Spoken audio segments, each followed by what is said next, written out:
Private private school কলেজে ভালো পড়াশোনা হয়। আমি বলছি না যে সরকারি স্কুলে ভালো পড়াশোনা হয় না, কিন্তু সরকারি স্কুলে মাস্টার কী করছে, বেতন বেশি পাচ্ছে কিন্তু ভালোভাবে পড়াচ্ছে না, কারণ তাদের চাপ নেই। গার্জেনরা মাসে মাসে যায় না, মিটিং করে না। আর হ্যাঁ, যদি বলেন যে পশ্চিমবঙ্গে খুব ভালো পড়াশোনা হয়, একদম ফার্স্ট কোয়ালিটি পড়াশোনা হয়। প্রাইভেট আছে বলে পড়াশোনা হচ্ছে, টিউশন দিচ্ছে বাড়ি থেকে টাকা খরচা করে, ঠিক আছে।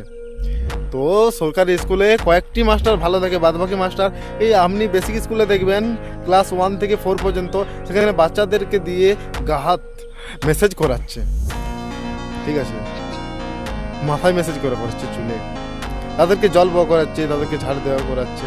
আরে কাজটা করাচ্ছে পরাগ ভাই, কিন্তু ক্লাসের সময় ক্লাস করুক, সেটা ঠিকভাবে করছে না।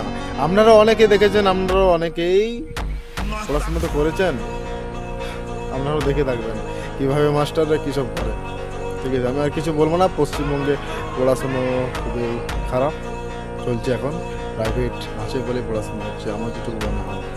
আমি আর এখানে কিছু বললাম না, এখানে আমার ভিডিও শেষ করলাম।